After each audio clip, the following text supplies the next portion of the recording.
everyone, welcome back to Mediak. Cassie is not here right now, but she will be joining shortly. Austin has a smile because I started randomly while no one was prepared, and that's just kind of something I do. As usual, we got Chandler up over there wearing the Toji Fushiguro shirt, Skylar, Austin, and then Zach right here. And like I said, Cassie will be joining us. We're going to be rounding out the Knives Out trilogy, the mystery trilogy, with Dead Man Walking. What's someone help, please? I'm so bad at remembering the actual name of this movie. Wake Up Dead Man. Wake Up Dead Man. Yeah, that one. And I think, as a whole, it's a pretty solid trilogy for the most part. But I'm expecting for people to disagree with me. So I guess we shall see. I mean, Chandler last week said it's a downward trend from the first one. So we already have like... And not in terms of quality. There's a specific thing I meant in terms of downward trend. We'll get to. Interesting. Yeah. Well, yeah.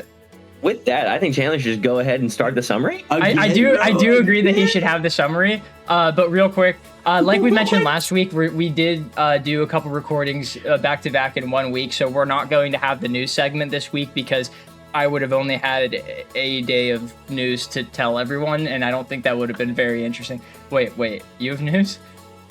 No, I was saying, or you could just guess what the news is going to be and gaslight the people I'm thinking. That would be funny. If I was creative enough to have thought of that beforehand, I would have prepared that, but no. We're just doing what we watch, and then Chandler has some fun stuff planned for us after this. Yeah. You have fake news planned?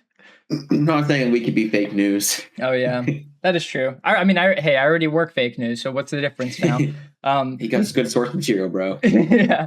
All right, take it away, Chandler. Let's hear about Dead Man Walking. For real? Yeah, we're being. Of course, we're for real, bro. I'm not because I'm not the victim. Well, actually, okay. I'm not going to be in your corner. I'm pretty scared. How about we pop? Oh shit! How about we popcorn? I've definitely seen this movie before, but I wasn't closely rewatching this. I'm just going to be honest. Oh, I was. I had a fun time. I was watching it. Do you want to do the summary then? I guess. Work was really boring yesterday because we had sports the entire time. There was no shows I had to run at all. So I literally went from watching a soccer game to a soccer game to watching a baseball game, and then that was the end of my shift. So I just sat and watched this movie instead. And I guess let's see. So we start off with some narration of our main character. He's writing a letter to Benny Blanc.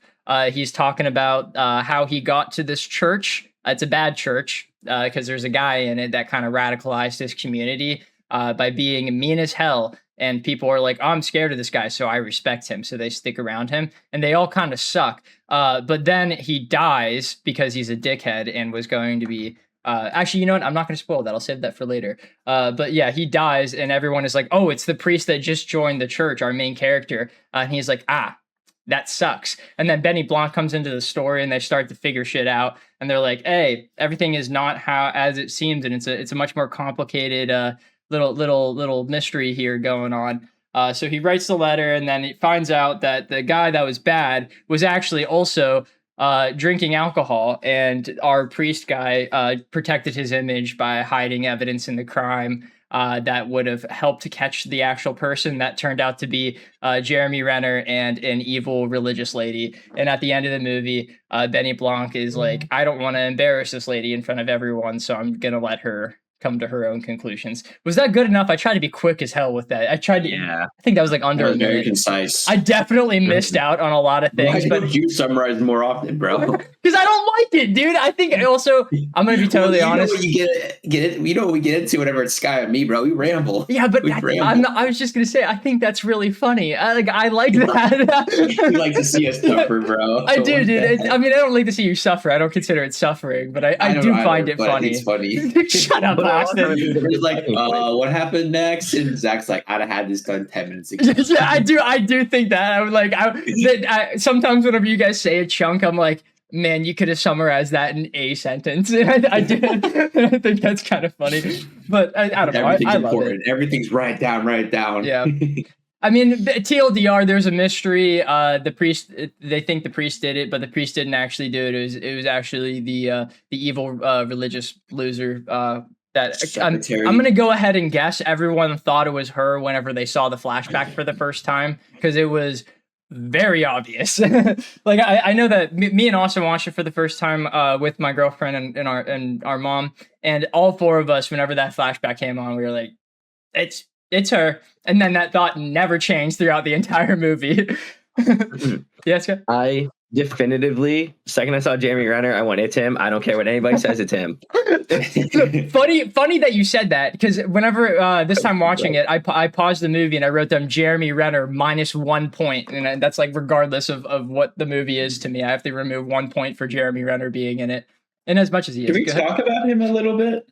Explain Yes, yourself. yeah. What do you mean talk about him? Like him as an actor or him in the movie? I don't know whether this is a pro or a con for me, but he sucked. Like, Yeah. like I think even as an actor, I was just gonna say that. Trying to, Yeah. But like, I also love that he sucked, so that's why I'm saying I don't know if it's a good or a bad thing. That's valid, because like they did. Like, it's more accurate to Jeremy Renner. They did Yeah, write it him is. to be like a total loser, but also I did feel like two specific actors were way worse at acting in this movie than anyone else, and it was the two people that probably shouldn't be in this movie to begin with, which is Jeremy Renner and Mila Kunis. She sucked in this movie, I thought. She was so unbelievably terrible. And it really stands out because everyone else is doing such an incredible job, and it just made the two of them look... This is really funny. We're supposed to be in the Is that the positives. detective lady? Yeah, that is the detective okay, lady. okay. We probably shouldn't talk about why she shouldn't be in this movie, right? Because her stuff is worse than Jeremy Renner's. I don't even know what you're talking about, to be honest. Oh, Um, am I thinking of the wrong... She's that 70s show person, right? Yeah. I think so, Yeah, okay, then that's her. I don't know. Well, there's like a bunch of weird stuff going on with that entire series, but essentially, one person on that show, Oh, you know it? sorry. Yeah, I don't know if the creepy dude who did stuff and they like were in his corner. Yeah, And they defended very him, heavily. yeah. They wrote 150 letters to the judge to try and get him to What not the go to jail. frick? And that's I just... put her in a different category.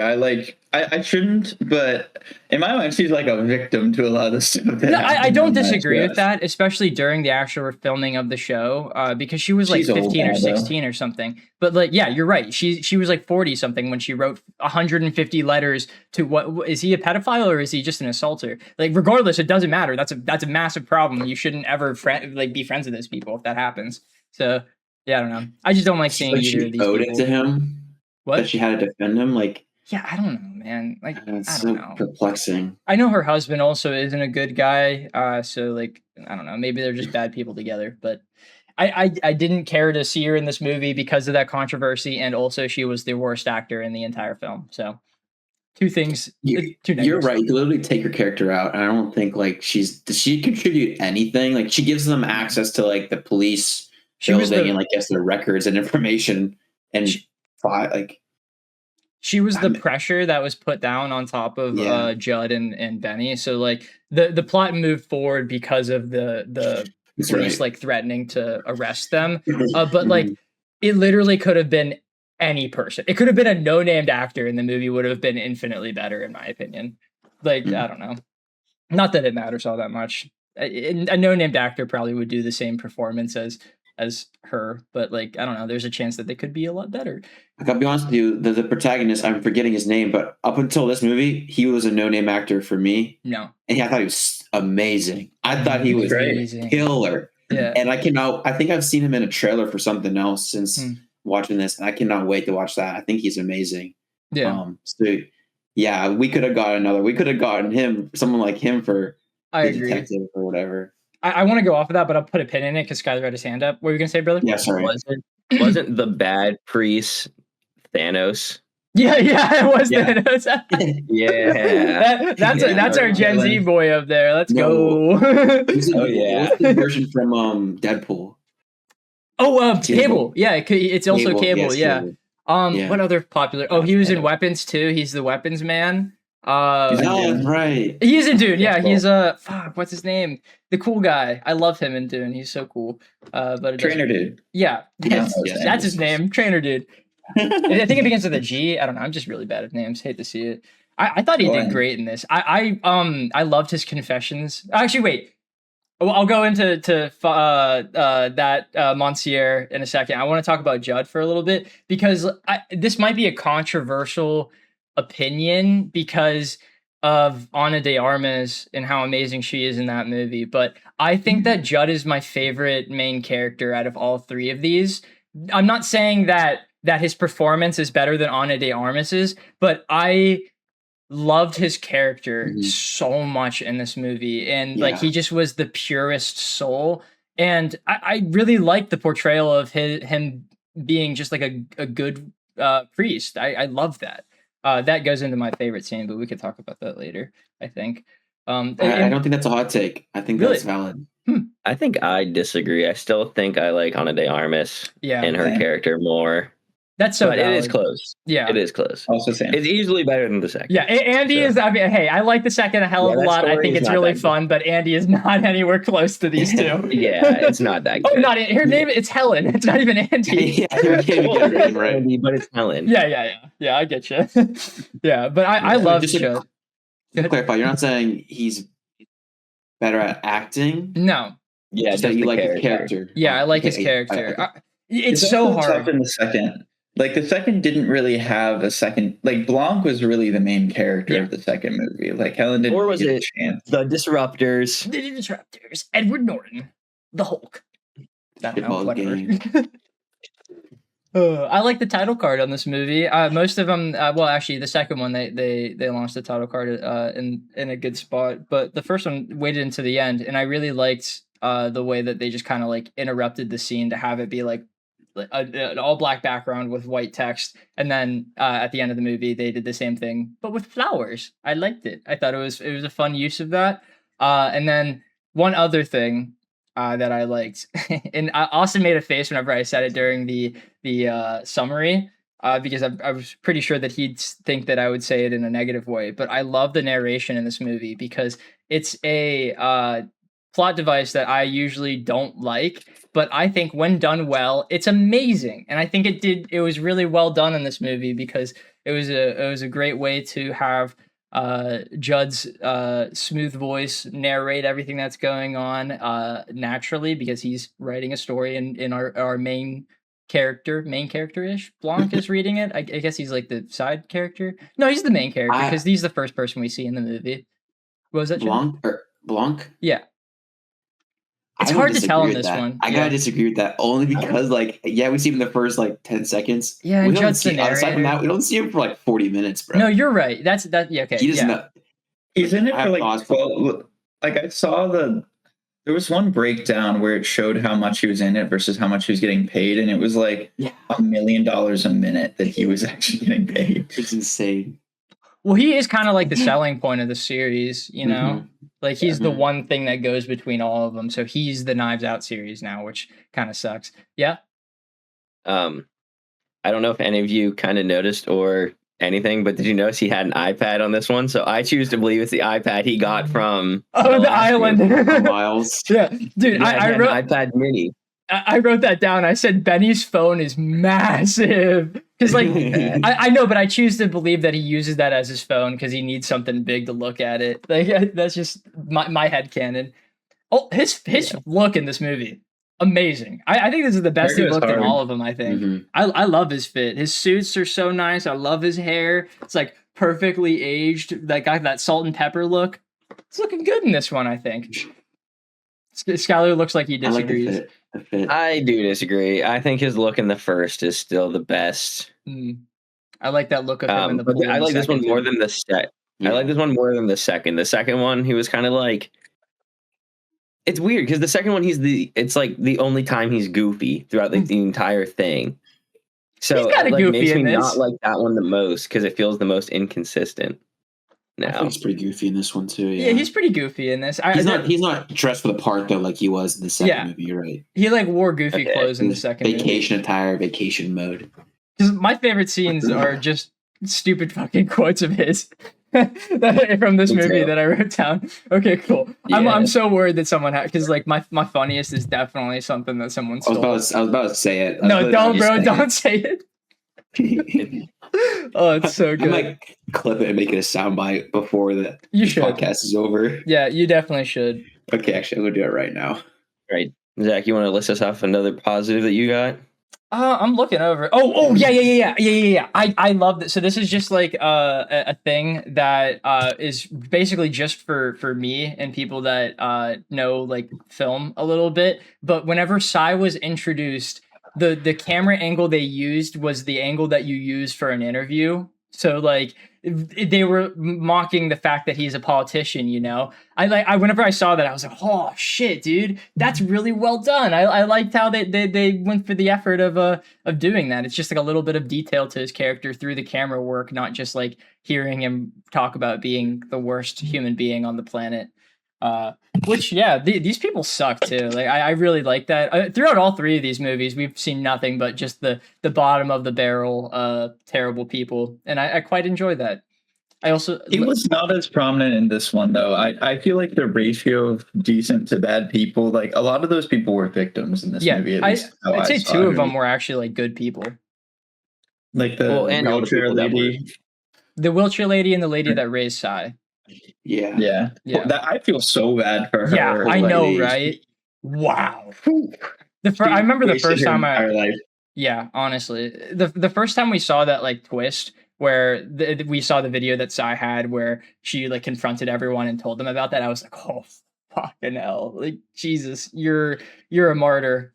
Go ahead, Chen. You look like the groundskeeper. I feel like he was kind of chill. Oh yeah, I forgot about him. He was never mind. They weren't a bunch of assholes in this movie. We mainly had like two assholes. I feel like it might just be three. Three assholes. Well, four assholes. I'd say the author guy is also an asshole. Just probably stupid too. Yeah. Oh, I agree. Yeah, he's bro has a moat. Yeah, it's actually kind of cool. But what? He is so stupid. It was so funny. Paranoid. I like the moat. I did like the moat. Did you count all the people that also got kicked out of the church because the pastor like made them leave? I didn't count, but I did know it was a lot. Yeah, because I feel like the ratio is like 10% are bad, and the rest of the people in the movie are pretty good. Yeah, for the most part. Everyone sucked though. Yeah, everyone did suck. Yeah, specifically Monsieur. I liked how so many people. Not specifically him. He wasn't the worst. I know he wasn't the worst, but I still didn't like him. No, I know. I'm just saying, like Martha. Oh my lord! Oh, dude, give me Martha, bro. I cannot stand her. I want to say some things that would not be allowed on YouTube about Martha. Like that's so valid. She's the worst person in the entire world. Like Satan reincarnate. Jesus. They did a good job of showcasing how do I want to say this? The goods and the bads of religion through Father Judd and Martha, the two very extremes, and one of them makes you want to hug them, and the other one makes you want to do something very not religious to them, just like absolutely fucking beating the shit out of Martha. Are we at negatives? Do we want to go into negatives or? I think that's a good positive though. Like that was, I think my biggest positive for the movie was how they like handled Christianity and showed the different sides of it, because they were definitely very critical of it. Especially with what Blanc was saying with his big old speech at first, but I think they did a good job of showing how, I guess, approaching it from every angle. Less of a biased perspective. Yeah. Like they showed good and bad sides of it, which I thought was pretty cool. We honestly, like, as you were talking, it made me think about it. We genuinely saw almost every angle from it, because we saw like someone who's so into it that they're ultimate good, someone that's so into it that they're ultimate bad. We saw like a full-on atheist, which I personally believe is the writer talking through Benny Blanc. And then we saw like a bunch of people who are like tangentially a part of the religion because they think it's going to make them better. Someone that believes into the religion because they think it'll heal them. Just like we literally saw every possible angle of it, and I didn't feel like it made it feel bloated or misrepresent. Hey, she's here! Yo. We were just talking about God and stuff, you know? How we all like came into the religion and now our lives are better due to God. Right, Skylar? You were just telling us about that. Yeah, I was more so listening to you preaching about the different angles that we were able to gain from it. Yeah. That is true. That unironically did happen. Cassie, yeah, can you tell us about how God has enlightened you? We're waiting for your positive. God has silenced the God has silenced her. All right. So what did I miss? What did we talk about? You gonna do the summary, Cassie?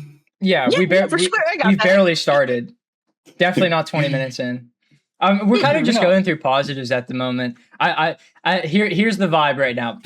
I think Chandler liked it. I think Austin's indifferent towards it. I don't think Skylar liked it. I seem to have liked it because I'm the only one that has said positives about this movie, but I haven't said any negatives, so it could go either way. Okay, that's what the audience should be feeling at the moment. Okay, perfect. Do you want to hit us with your positives have we? Oh, go ahead. What positives have we talked about? So I don't. Skylar, hit it. So I'm not redundant. I did say a positive. I said Thanos is in the movie. That's awesome. I guess that's a positive. Yeah, he is in the. Yeah, Thanos is the preacher, the guy that dies. He's the dead man that wakes up. I didn't even register that. That's awesome. Did you get Hawkeye? He's in this movie. Of course. Yeah. How can I forget about Jeremy Renner? Our great Jeremy Renner. Main character did collect his mini iPad from the previous movie, so he uses that. Yeah, that made me giggle. Okay, what other thing did we hit? We talked about, I don't know. We talked about Benny being funny. Oh yeah, we hit on Christianity, how well that was kind of being hit from all angles. Skylar was being serious. I was preaching for a second there. I was talking about how great it was that they literally hit like every view of it, like including like the atheist, the extremist on one side, the extremist on the other side, and like everything in the middle. Thought that was really well done. I don't really think anything else. Oh yeah, I talked about size camera angle because it shot like an interview, and I was like, oh, that's good because that's cool. Politician and shit. All right, Cassie, here, let's hit us with a positive. I thought this movie was lit really, really beautiful. This movie was lit of the whole movie. It was really lit. Yeah, like the way they did the lighting was really cool. Like anytime Judd was doing something he was positive about, like you would see like the light come into the scene more, and I thought that was really cool. Yeah. And then in Benny's Road to Damascus scene at the end, the same thing happened. Like the light shined down on him that made him think about it, and he was like, "Damn it, I'm in a church. I should probably do something religious." So that, yeah, I love the lighting in this movie. It was really hard for me to tell, like, if it was actually the sun or if they were using some sort of light. It was really well done in this film. Scott? I also just like majority of like the settings and not like the background, but like the set it's in. It all looked very like, it looked really good and it was really detailed too. But there was also like a huge contrast between some of the scenes. Like we'd go from the church and then you'd have like whenever they're in like the woods and the forest and it still looks really good then. And you still see things going in the background too. I love that shot, Sky. The one that you're thinking of where that person's walking to the, like where that was Jeremy Renner walking to where Simpson was at. It's such a great like view. That was something thank you for saying that. I didn't write that down. But he did that in the first movie. Rian Johnson, he would have shit happening in the background that like not would show you what is happening, but it would be referenced later on. And he didn't really do that in the second movie all that much. So I'm really happy that you said that because I completely forgot to write that down, but I did think about that. But yeah, that was great. I love that angle of the row of trees and the Judd walking through it. It's just peak. I remember once in the first movie I said that Ron Johnson's camera work isn't as impressive as it is in the first movie, and I think after watching all of them, I think I'm wrong because I think it's just all three of them are pretty solid. You know, do you guys agree? Disagree? I feel like 1 and 3 are really good. 2 this guy just doesn't like 2, and he just is like, get out of here. The camera work in 2 was fine. It was pretty good. Yeah, but like these ones. With 2, you could just watch what's happening right in front of you and you wouldn't miss a thing. But in these ones, if you don't watch what's also happening behind everything, it feels like you like actually miss some parts. So I feel like that's like a good part of it. That is actually a really good point because I was mainly thinking in like the artistic, the creative use of the camera, but that technically does count in that too because like you have to be creative with the camera to have stuff also work in the background. But that one shot, dude, of the second movie with the gunshot is so fucking good. Like I love that one so much. I can't not think of that. But yeah, I just love the camera work in this movie. Do you guys have a least favorite character out of the main group other than Jeremy Renner? Oh, why'd you say that? Damn it. Yeah.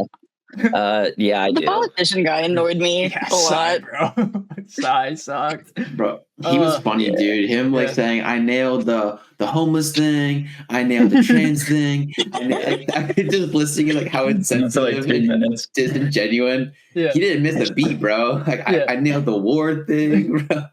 He just kept going. Oh my like gosh. Austin said. I loved how long that scene was. I want to Judd too, and Judd's like, "Wow, this is literally the guy preaching to every Sunday." Yeah, dude, you suck. You're evil. Sky, were you gonna say something?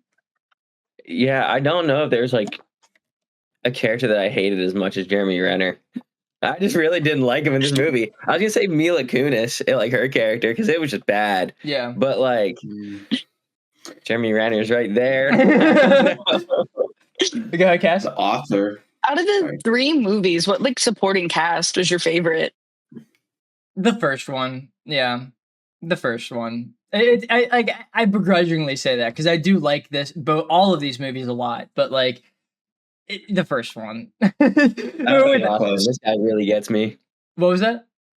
Shout out Austin. This guy really gets me for some reason. Same wavelength. I agree with you on this one, bro. Yeah, I know, but we both held up one like immediately. Oh, okay. I see it. I don't think it's close. Like you say begrudgingly, I'm like, it's not close in my mind. Yeah, it's one and then a large gap. And then I'm going to be honest. I think 2 and then 3. I think this one is the weakest by far. Yeah, I agree. I think I agree mainly because of Jeremy Renner and Mila Kunis and how like they are genuinely like I don't even mean that because I don't like them, but they're actually doing bad performances in this movie, and in the other 2 movies, I'd say everyone is actually acting their ass off for the most part. You know. Well, there's no one that I liked from the supporting cast really. Like there was what's his name? He's Commissioner Gordon. Dude. I wanted him. I was so like something right. Jeffrey Wright. Jeffrey Wright. Yeah. Okay. I'm like I was so excited when he was in this, and then he never came back. I'm like, he came back. Such a waste. He came back. He technically came back. Come on. Whatever. Shut up.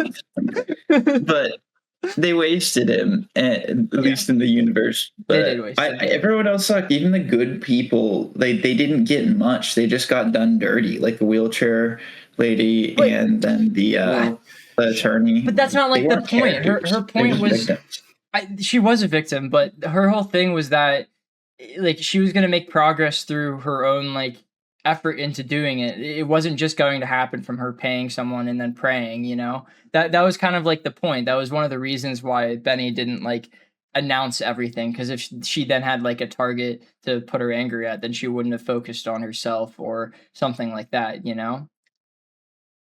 I mean, I'm just saying she didn't have a character outside of her arc. Like I don't know about you. I couldn't list any character traits about her besides the things that happened to her and her response. So, I didn't like the one girl in the first movie. I thought her acting was really bad, but it wasn't. Oh my God, Hannah Baker. Yeah, that was. I don't remember the actual actress's name. Yeah, that one. Oh, that's not her name. No, okay. Reasons why. I never watched the show. I honestly just, I don't know. It's bad. I've heard it's bad. Yeah, so I was like, I don't want to. There's a guy in the show that looks like someone that we went to high school with. That's the only other fact about it that I know. That's something to tell you after the cast. Yeah, okay. I cannot wait. Oh my God. All right. Stalks a dude right now. Okay. I'm pretty sure it was the other podcaster. the previous one. Yeah. Yeah, Scott. You're already out there. I have another positive. I wasn't expecting that. I thought the scene with like Benny showing the picture and going like this was really well done, because it was like very obviously making you try to like see that the bag is still there and kind of lead to the doctor. And then it's like shown again later that there was like a second one the entire time. I thought that was actually pretty well done, because it was like so easy to miss what they were showing you because it was so far in the background. But it was there. And you know? And the fact that Jeremy Renner was there in both. Yeah. That is fair. I also liked how perfectly it lined up whenever he like moved it back and forth. Wait, did we ever did Chandler and Cassie ever say which of the casts they liked the most, or did you guys agree with us that it's the first? Like supporting the first, yeah, and like yeah. Oh, sorry, Cassie. Oh, you're fine. No, I'm mad at myself because I remember when we were reviewing the first movie, I was like, oh, the supporting cast was kind of meh. Like some of their characters were really shallow compared to the I shouldn't have said that. Yeah. That scene at the beginning. It only gets worse. Yeah. No, that's all I was going to say.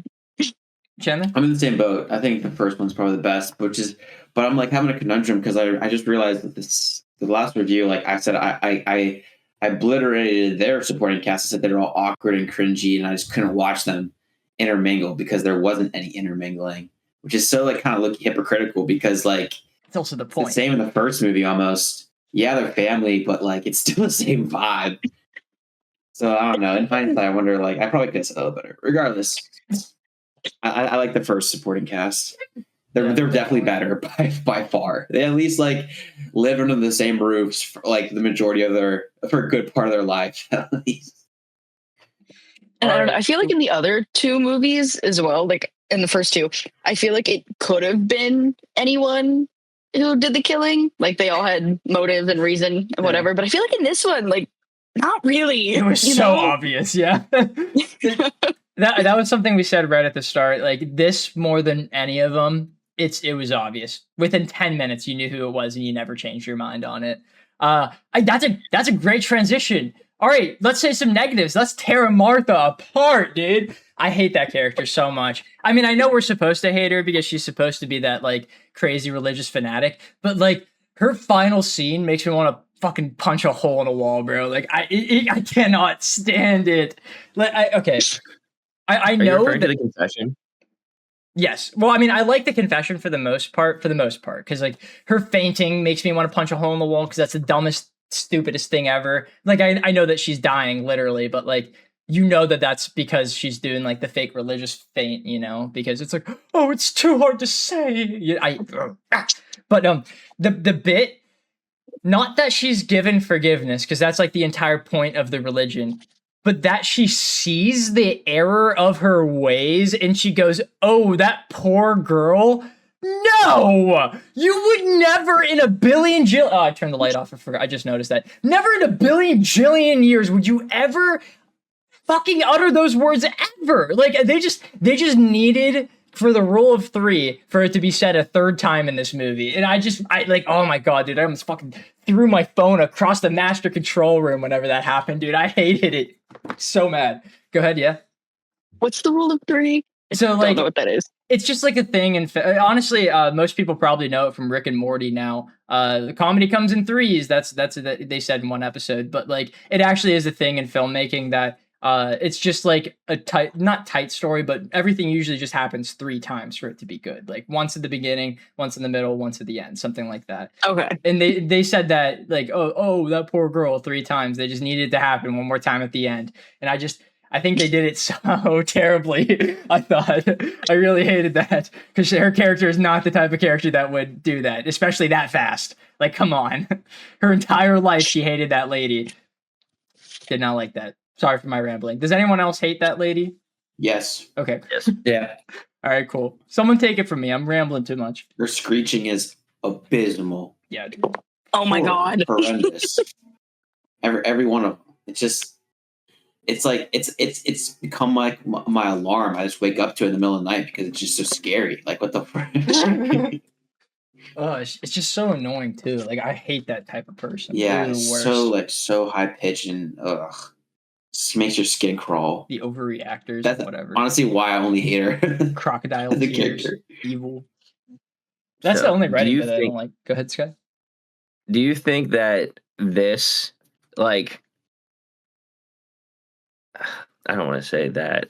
Do you think like this way of the person who made the murder, do you think they're dumber than the billionaire from the second movie, or no? Because No. if you like, okay, No. I agree. Because you ruined my plan. Come on, I had a thing From planned. our point, from our point of view, I feel it is like significantly more obvious in this one who it is than in the second one. Yeah. But from like their point of view, it's definitely not.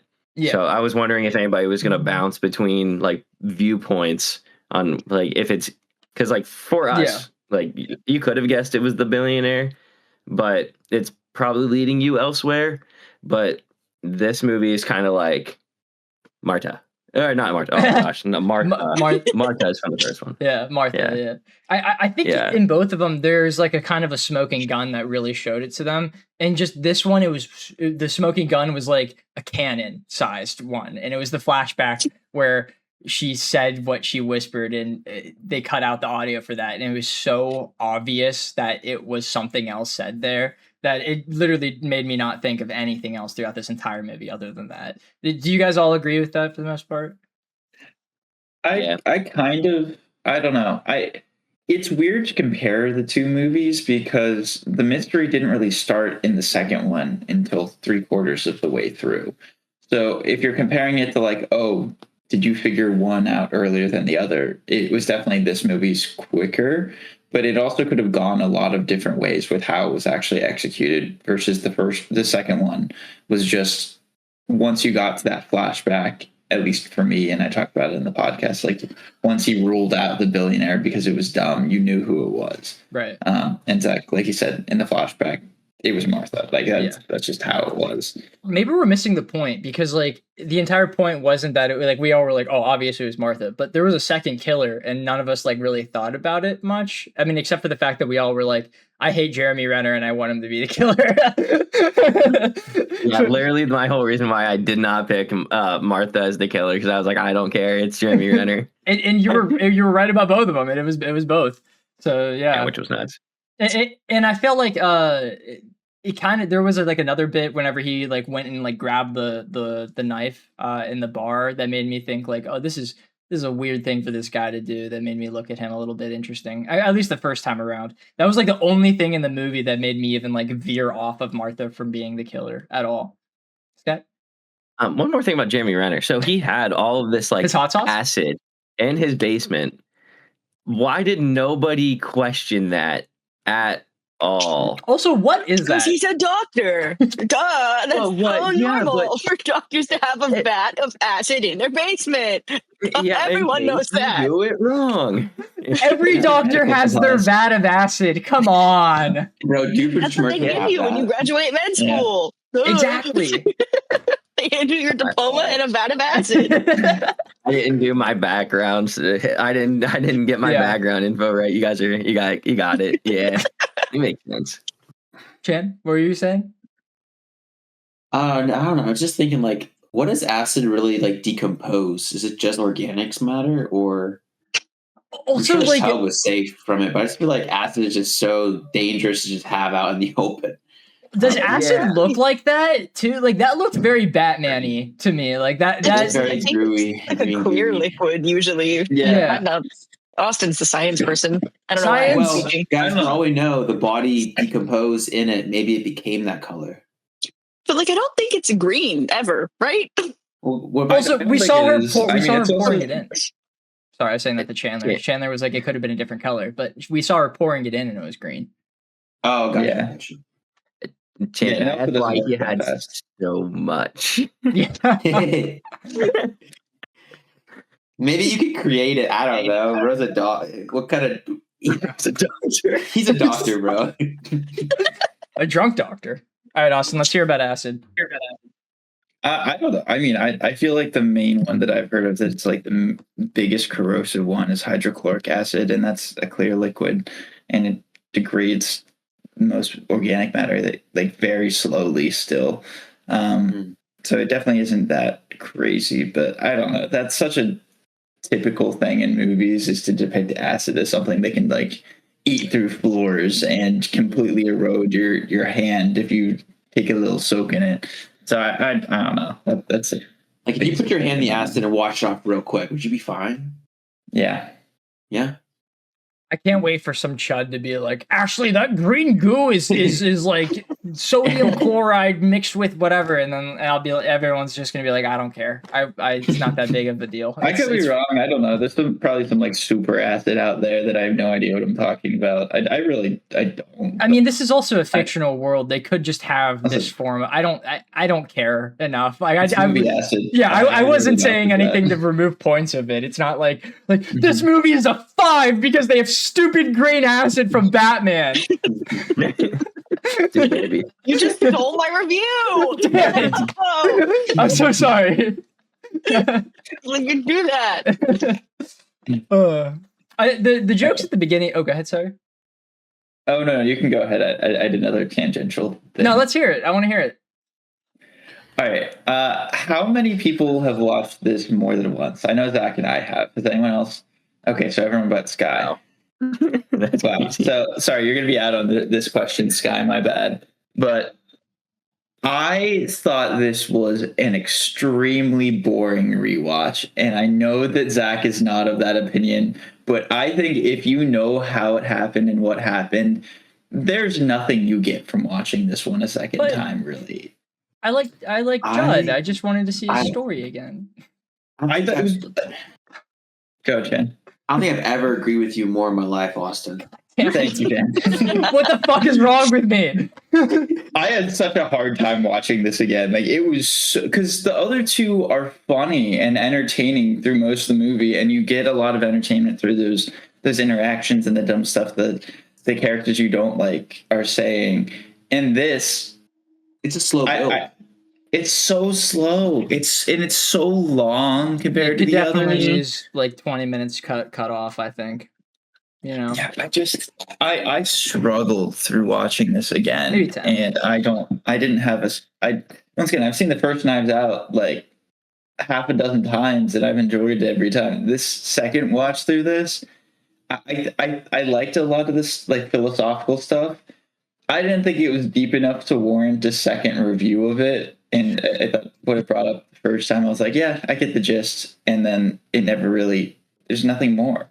I'm gonna have a very unpopular opinion when we get to the summary. I just know that's how it's gonna be. It's not what you guys are thinking too. It's definitely worse than that. So be prepared. Okay. Yeah, that's pretty much about it from my end. I wanted to talk about it. I didn't know if anyone would have the same opinion as me, but I struggled through this. No, I totally agree. It might have helped maybe if Benoit was introduced earlier, but knowing that like you have to go through the 40 minutes to set the stage before the death, I'm with you. Like I think I might have been playing like Crimson Desert while I was watching that part, and then I was like, I actually can't lock in, so I had to go build some Legos. Which I did the first time watching this movie, believe it or not. I put it on at work because I was like, oh, I can. It's a movie I've seen before, so I don't have to. I can work while doing it. But I would literally pause the movie so that I could do my work and then I could go back to watching it. I was so into it, bro. All of it. I liked it. I liked the story this time. I think this is the best story. Like the way that it's not the best mystery. I definitely don't. That's one thing I wrote. I said it's the most stereotypical mystery and obviously the most obvious. But like, I really like Judd, and I really like his story of him just wanting to do good. And I like that. He didn't do anything though. He didn't do a single thing that was good until he talked to the girl. That matters. I think he did. Well, I'm just saying. I think him trying to make better of the church is good, and he sat and did the really uncomfortable. He tried to. What did he do? What did he do? He tried to gather them in. Yeah, what Skylar said. Yeah, he pulled them all aside and tried to like have a one-on-one with them. He's like, "Hey, I'm not the biggest fan of the way things are going. Like, I want your input on this," and then they kicked him out. Also, it took him 9 months to even have like somewhat of a reaction to Monsieur's like weird confessions, and just like sitting and being with someone is something, you know, especially within the religion, you know. So I think he put effort in to make it better of the church. I really wanted. You said it yourself though. It was 9 months, and he did nothing. But the most thing he did after 9 months is say like, "Hey, maybe things aren't going great," and immediately failed on it. Yeah, but like that's how it happens. Like results take time. He just wanted to fix at the end of the day, it took 2 years for him to fix the church. I mean, obviously he had to go through a couple murders, but like he did it, you know? He didn't do it. If Martha and Jeremy Renner didn't kill him, then he wouldn't have done anything. You don't know that. Maybe he would have had that fixed meeting something. with the people. He should have had that meeting with the people ASAP. Why would you not just say like, "Hey, But didn't end this up. seems a little negative here"? Also, okay, let's be honest here. You just complained about the movie being long. You don't want to see more attempts at him fixing the church because that would make the movie even longer. I want to see it faster. That's what I'm saying. Is he should do something before. It took him 9 months to. He was just looking at things for 9 months. That took like 10 minutes of the movie. Monsieur jack off. Like, what are we talking about? But he didn't because he found out he was lying. Okay. I'm not gonna respond. Like, Whatever. Judd is useless. I liked him, but he did nothing. Like, he did not make a difference at all. Like, That's not like the point, though. He 90% just was a picture. good guy. Okay, well, he's supposed to make a difference, or he should have. That's why he was sent there. Like, I think about it, you start a job, and 9 months in, you still haven't contributed at all. But Like, his job wasn't to anything. fix the church. It was just to be there with like that. It was kind of to fix the church. No, it was honestly That's why he was wasn't sent it there. wasn't it a punishment for him punching the one priest? Yeah, well, it was a punishment because Jeffrey Wright, I think if that's his name. Yeah, okay. Jeffrey Jeffrey there with the idea of changing Monsieur Wicks or trying to over help the time, church. it wouldn't happen like immediately. And also that's just what Jeffrey Wright's like wanted of him. It's not like that was his entire job to go there. His job was to be punished by being with Monsieur, the dickhead. The whole thing was that it wasn't a punishment. I think you're like totally ignoring that. They all wanted him to punch that guy. I do remember This was them the saying fake out punishment that they were trying to make a good difference by sending him there. And he took his sweet old time even trying to change things. I don't know, man. It being paired up with Monsieur does not seem like a good thing. I that seems like a punishment to me. And I think Jeffrey Wright was just warping it in a way that sounded good. I almost thought that they were setting him up for success because, like, Monsieur Wicks was kind of getting up there, like he was going to age out, but I don't know. They're like, this guy's going to die. That would have taken more than 9 months. I won't lie. Yeah. Some of it was my thing is- punishment. 9 months. That is 36 separate services where he sat through and watched Monsieur Wicks bully. But that many times he sat there in the corner watching who's supposed to be the best guy in the room, who everyone gets advice, bully people. At least 36 separate people were bullied out of a church before Judd was like, maybe I should, have a conversation with the guy about this. Like, what else is he doing? How are you defending it? That's a long time, to be honest. I don't know. Well, we didn't see enough of it, we didn't see enough of Judd. What? We only saw it. He said every single service that they would go through and say that they had new I'm people gonna there, bully you and kick you out of the search. I feel like the breaking point was whenever no one new started to show up. It was only the normal flock. Yes. As much of a pacifist as like Judd is, I don't think he could have sat and just let that happen for all those services. I think he should have spoken up sooner. You're right. I don't. It would have been not even a problem if instead of it saying 9 months, it just was like 2 months later or 1 month later or something like that. Honestly, yeah. That's enough confessions from Wicks too. What? Yeah. I don't think the confessions is the thing that like pushed him over. I mean, in the confession scene is when he got pushed over, but like I don't think that's. I mean, it probably bothered him shaking his hand after hearing those stories, but I don't think that's the thing that bothered him as much as Monsieur's other things. Wasn't he lying about that though? Exactly. Yeah. Wasn't he lying? Yeah, and Judd knew that for a while. I think maybe him lying is what pushed him over. I don't know. Yeah, probably. That's definitely something that adds into it. And also him being just the worst human being to people. Yeah. He sucks. Yeah. All right. What other negatives does people have? Let me pull up my notes. Yay. I'm just kidding. I'm out of notes, by the way, so we could get Really into not that the much. top three. Yeah, I mean, the only other thing I had, we already talked about, just like the cast being underutilized. That's really it. Underutilized.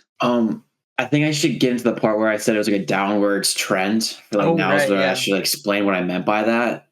It wasn't like in terms of quality of the movie. It was more like just the delivery of like the reveal. I feel like just as the movies go on, personally, I just find the reveal less satisfying. Like the first movie, like, I mean, yeah, I guess Chris Evans kind of leaks it himself, but like they had figured it out by then and got him to confirm, right? The second movie, the bad guy, Miles, like, yeah, I guess they reveal it, the whole mystery, but he doesn't kind of get he deserves. He gets what he deserves and everything burns down, I guess you could argue, but it wasn't as satisfying because Benoit couldn't do anything about it. This movie, I don't even know if he really says the mystery. It's Martha or whatever who like, I can't remember if it's like he couldn't quite figure it out at the very end, or is like, oh, it's just not for me to say. Bullshit, bro. Where do you get it? Why you're getting paid $1 million per minute? You better damn say who done did it, and I want to know the details.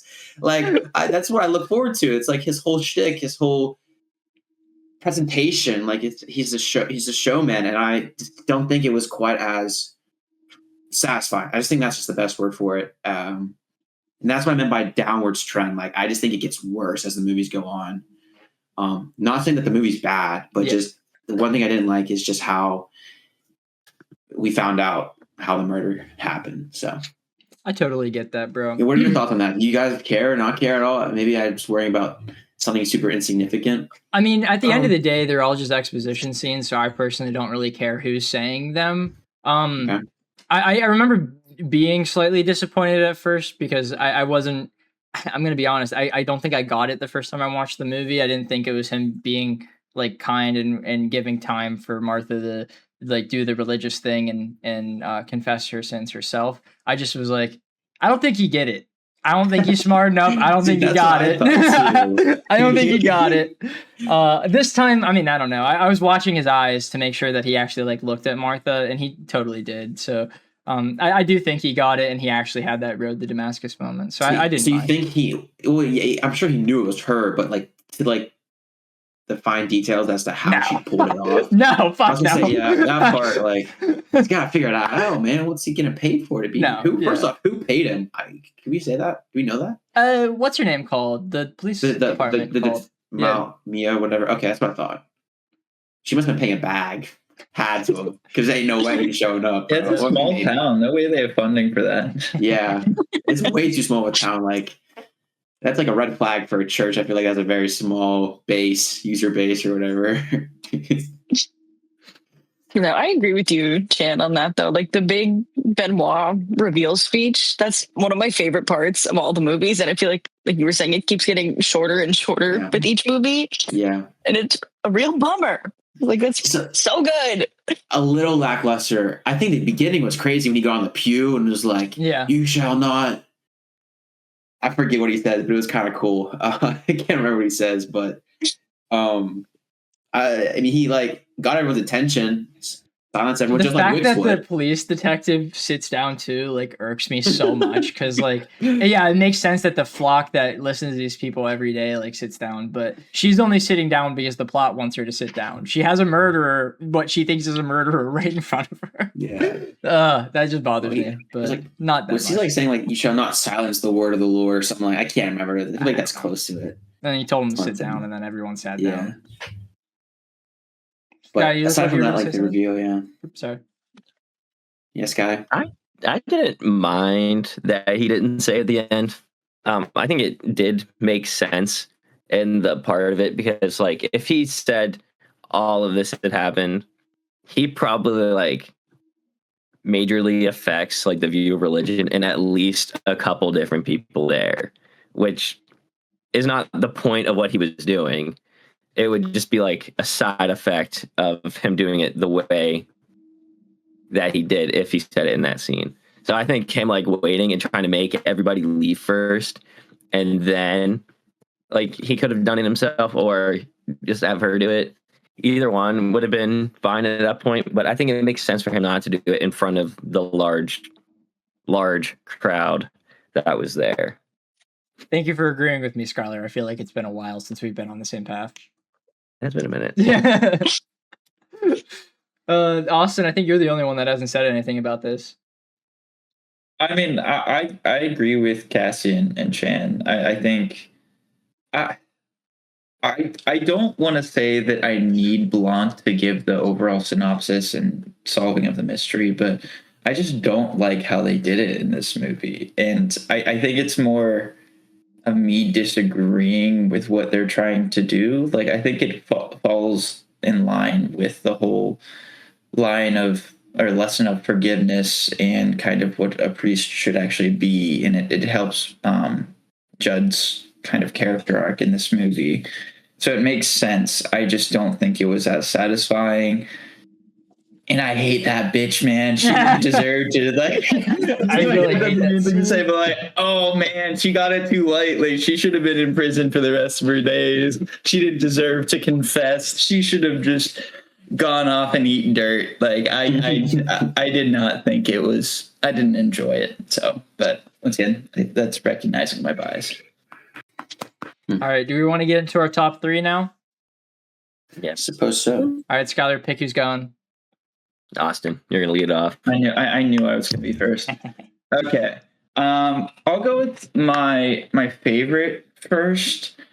And it's gonna be with Judd, because I feel like I've criticized him a bit up to this point, but I do think he was my favorite part of this movie. I'm not just gonna say that is my favorite scene, but I think specifically when he had that realization that him helping Blanc wasn't in line with the goals that he had for, like, being a priest or being a good person. The fact that he was, in his mind, supposed to be leading people towards God, to be teaching them forgiveness and forgive others. Him actually trying to find the murderer and have some sort of vengeance. I think that is something, especially in a mystery movie, for them to touch on as not being something productive for him and being against his true nature. Or at least the nature that he wants to be. I thought that was really, really cool, and I liked his speech about that. And I'm actually going to turn this into a bit of a negative, because you guys talked about it as a positive.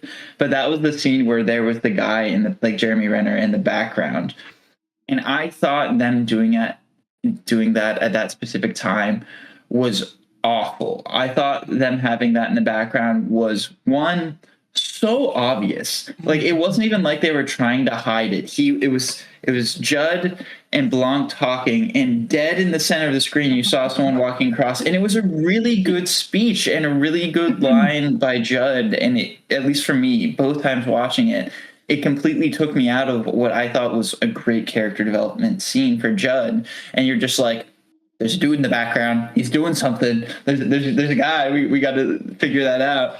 And like I said, it was probably my favorite scene in the movie, and it was very much undercut by the background actions. But regardless, that's not really the point. Funniest, I was cackling when Wix was going ahead and he got confronted by the fact that what's his name? The political guy was his son. Sai. You said Sai? Sai, yeah. Okay, yeah. It's Sai. But okay, yeah. Whenever he was, like, getting talked to about that, and he's just like, yeah, you know, he's my son from a loose woman of no importance. And I was like, what the hell? Damn, bro. It's gaslighting of just being like, it's not that big of a deal. It's the woman's fault anyway. Like, Jesus Christ, he's the worst. Dude. He's awful. Like, and I love Josh Brolin, man. He's such a good villain. And in this movie, especially when he's irking Judd and trying to get a response out of him. And so it works, like, a couple times. But specifically in that one where he was just like, he just rushed the worst sin he's probably ever committed. I hope the worst sin he's committed on to, like, just loose woman of no importance. That's totally fine. And I like audibly laughed. I'm like, oh my God, I can't imagine hearing that. Like, I don't know, so funny. That's not the line in that scene that I thought you were going to say is your funniest. I'm not going to lie. Was it like the writer guy? Yeah. Oh, no, man. Oh, wait. Yeah. When he was like, Well, yeah, wait, what? Funny you say that, actually, because that goes on to my favorite scene where him calling all of those BS awful people out, specifically the writer who sucked and who had written an entire basically biography about him just to be completely undercut. And he's just like, yeah, you all suck. I hate you all. I don't need you. Like, you're never gonna get healed. You're always gonna have your legs like gone. And that like, one's just sad, bro. That one made me feel sad, but I liked whenever he said something mean to the other ones. The other ones, that was great, but I just, for how awful Wix was, I think I still kind of liked him because he was Josh Brolin. I recognize he's just a good actor.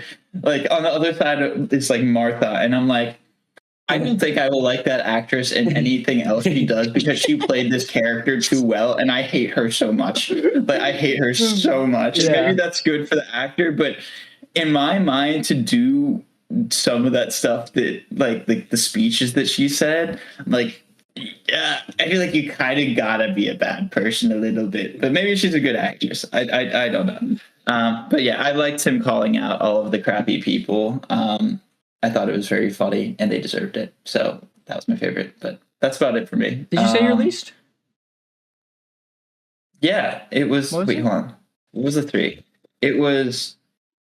Oh, wait, hold on. Did I say 2 favorites? I said 2 favorites. My bad. I was going between a lot of scenes.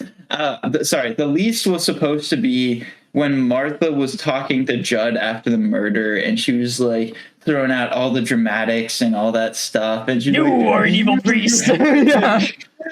And I'm like, you know you did it. No, you're not doing this for anyone. You did it. Like, why are you saying it like this? And every time she had those like soliloquy type speeches, it just pissed me off so much.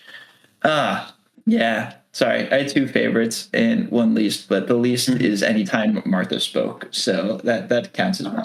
Valid. Not many villains I want to punch in the face more than Martha. That's it's just No. Yeah. She could take one to the chin. I'm gonna say Popcorn Sky. Ooh.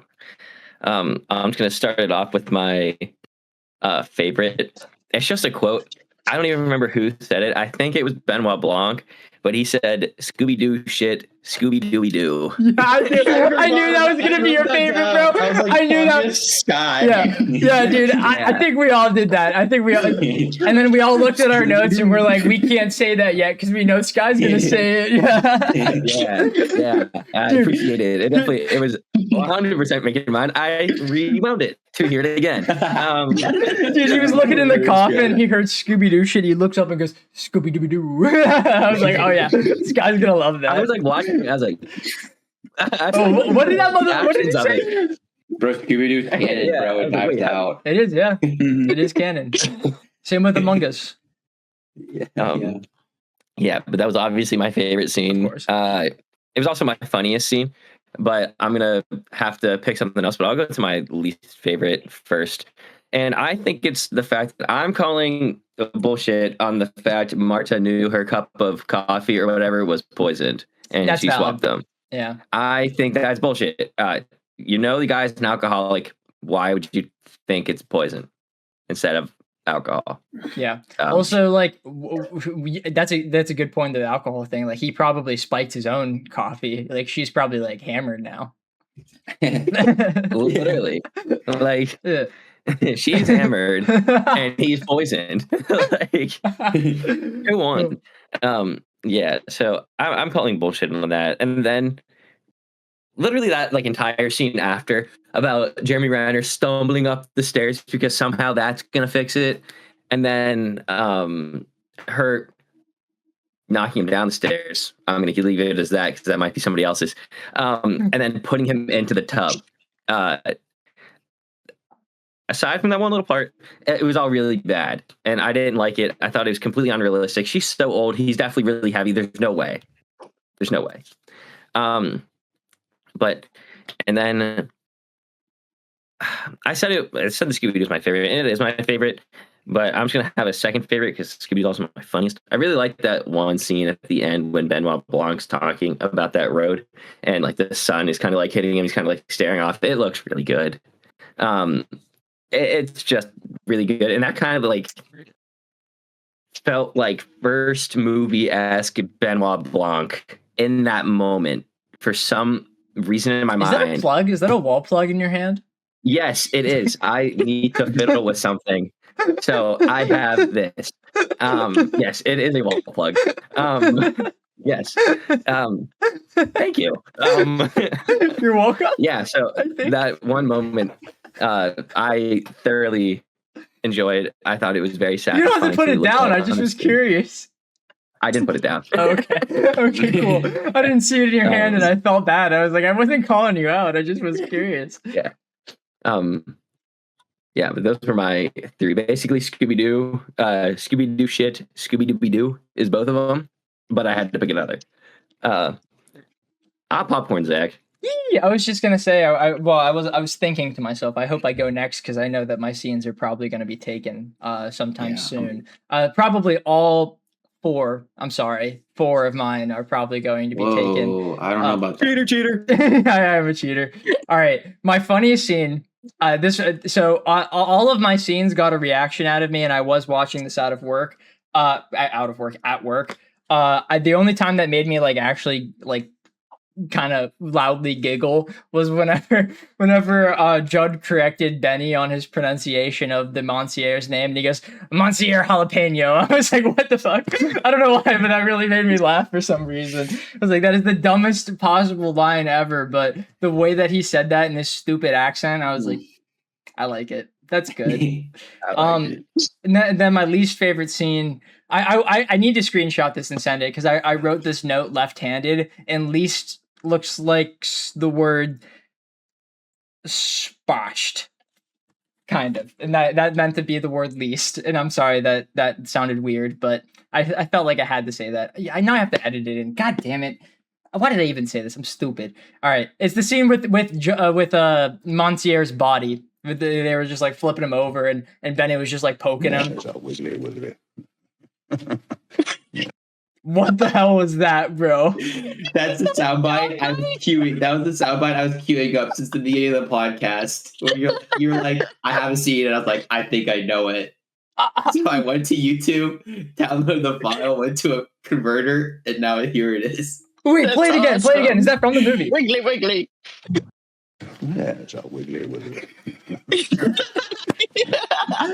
Chan, that's amazing. Oh my god, you are amazing. You're perfect, Chandler. That's so funny. Oh my Wiggly. Yeah, bro, I did not like that scene. That was yucky. Not a fan of it. So yeah, that's my least favorite scene. And then I have two favorite scenes, and I'm sorry about that because when one of them hit, I was like, oh, this is easily my favorite scene. And then I cried during another scene, and I was like, I should probably write this down because it's probably my favorite scene now. But the first scene is Benny's first introduction in the church. I really loved his conversation with Judd at the beginning there, where it culminated with him saying, "This isn't a miracle. This is a murder. And I solve murders." And I was like, oh, this whole thing is so good, and the light shining on Judd is so good. It's peak. Love that. But then the next scene is the Judd phone call. It was just, I feel like that everyone kind of likes that scene. I'm not going to talk more on it because I'm sure I'm stealing that from one of the two other casters. But yeah, I really like that scene. The end of it, him praying to her, just made a tear roll down my eye, and I was just sitting there I was at work. I didn't want anyone to know that I was fucking crying. Man, this soccer match is just so amazing. Yeah, dude, oh my god, FC versus LA. This is such a good game. During the strikeout, man, I can't believe he took that one swinging. Oh, the Oilers are playing so good right now, man. Might be the only person I ever say that. What'd you say? Might be the only person to say that. I know, dude, because they were actually winning last night for some reason. It was crazy. Oh, wow. I think they actually won last night. I don't remember because I was recording news at the end of the game. Yeah, that's everything I got. I'm gonna pass it over to Cassie because she had a reaction when I said Judge's phone call, so I'm assuming I stole that from her. What? No. Yeah, that was my favorite scene. Sorry. If you guys know me well enough to know that I always like the really emotional scenes in movies. and that was one of them. Why do you have so many of those? He pulled up 2 and then brought another. Imagine if you're like, here's 1, here's 2. Guess what? 3 in 1 hand. Yeah. That's not even a plug, bro. I gotta have stuff on standby. You gotta have them on. This guy keeps that thing on. Okay, sorry, Cassie. I was trying to only get a reaction out of Zach, and it caused way too much. I didn't expect it. You pulled out 3, man. How many are there? He just has Okay. 3, and then a little. It looked like you had a lot more than 3. And I was confused. There are, but they're not within reach. Okay. I was worried. Thank God. Oh my God. Anyways, I thought that scene was really well done. I thought it was beautiful. I think it would have made me cry if I was a more religious woman. I'm not. Yeah, that was my favorite scene for sure. And I really like Judd. That's the GOAT. My funniest was, in fact, Jeremy Renner falling down the stairs. I actually thought so. Yeah. I pointed and laughed and went, ha! What a loser. Oh yeah, that made me smile. And then I didn't really have a least favorite scene specifically. So I feel like I'm just gonna say anytime that Monsignor Wakes was preaching, it just made me angry. Really? So I'm gonna just go with that as a whole as my least favorite because I hate that man You could go so with much, his YouTube and I know channel. I'm supposed to. Oh my God, Dude, his YouTube channel, the titles on it, bro, they were way worse than the shit that he was saying, and it's crazy that they allowed that into the movie. I was like, man, that's wild. That'd be crazy. Yeah. Did the YouTube channel actually exist outside of the movie? Surely not. That'd been so funny that if it did, for gags, why not put his stuff out there? That'd be crazy. Behind the scenes, actually, that's stuff that wasn't in the movie. I feel like You actually upload. there's no way to sermons. nicely say this. I feel like stupid people would have taken that and ran with it. Yeah. Oh yeah, I bet you some people would. Yeah. There's also no way that those titles are allowed on YouTube legitimately. Surely not. Yeah, they would probably be taken down, something like that, because what side called them is insane, but whatever, it doesn't matter. Is that your 3, Cass? I kind of speed ran that. Yeah, you did. I was like, damn, that was fast. Holy shit. You know, I'm efficient. It's fine. Jen. Oh, sorry. My cue. My fault. Gen Z is always on their damn phone. I think all 3 of mine have been taken, but not necessarily for the same reasons. And Austin, I think you're responsible for 2 of those. I just kidding. You were. Sorry, man. Maybe it was just sheer luck. You started, and then I'm at the very end. So maybe they forgot about them, and I can re-say them. I forgot about them. Me too, actually. What were my favorites again? That'd be insane. Yeah. Favorite is also the John Wick's crash out, burning the bridges, and just the whole meeting. I think I really like Josh Brolin. So I know, Cassie, you said that you don't like. He might be your least favorites whenever he's on the pew or the sermon. Oh yeah, his throne, whatever the heck. But honestly, I don't know. Him his voice just projecting. It is so. It's powerful. I won't lie. It really will. You'd be in the flock, bro. Yeah, no, seriously. It takes one sermon from him and completely brainwash. I'm not sure if I could hold myself back from hearing what he has to say. No, I'm just kidding. He's unhinged. Okay, let's get that across. But yeah, just him crashing out was kind of funny, especially going at everyone, and then Jeremy Renner being look, guys, we don't even know who this person is. Come on, guys, we've never seen her. Who is this? See, actually, that wasn't in the script. That was just Jeremy Renner being Jeremy Renner. I believe you. I really do. There's also the writer guy. Are you going to talk about that too? Not to interrupt, but I'm his when him being awesome. Yeah, well, you said it. You said it word for word, but yeah, that was just the whole thing was funny and just amazing and just out of pocket and the whole reveal. And it's definitely not what you thought. Whenever you teased it, whenever Judd walked in and he was like, "Get out of here." Who would have thought that that's what was going down in there? Who would have thought and they were because he's something like, oh, you guys are being disloyal or whatever. Regardless, I have a point is, headcanon with that. I think hilarious. it's because he thinks Judd is actually a good guy and he didn't have anything to yell at him about. And I think that whenever he was going to leave with the money, he was going to leave the church to Judd. You know, because like he wasn't going to keep preaching. That was his entire plan, was just to step out. He cares. Yeah, exactly. He was just like, it doesn't matter. Like, he's just going to leave, and then it's Judd's church. Honestly, probably would have been best case scenario for him to leave with the money. Or to leave the money and just leave. Yeah, but he wouldn't have done that. No, he wouldn't. He would have created a cult, man. He would have created like a nationwide. But then cult, Judd gets his church without anyone dying. That's good for the world, you know. Let's create a giant nationwide cult that's going to do irreparable damage to the psyche of everyone in America. But Judd gets a little baby church. Where Si's an idiot. He wouldn't have been able to do anything. Are you saying why didn't Wicks run off with the fortune? Is that what you're saying? No. I said it makes sense that he would. I just said that like he would. I think Did he the reason know about it? Yeah, that's the entire point, was that he knew about it. I thought only the lady knew. Yeah, but she confessed to him. Yeah, the confession. That's why he did that, is to basically say, hey, I'm going off and becoming this giant figure. Yeah, that's right. Okay. Sorry, all right, where was I? I'm a little lost. That was your favorite. Least favorite, anything to do with Martha, her screeching. Just feeling any point where she's screeching, it's just remove it. I don't want it. I will purposely find the remote just to mute that part, and then I'll unmute it whenever she's done. Like, she's off the screen. Truly, like, had no fun whenever she was there.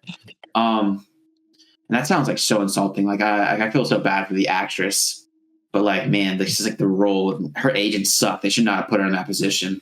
Blame the agent. I think she sucks. Perfectly cast. Can't say you don't know that.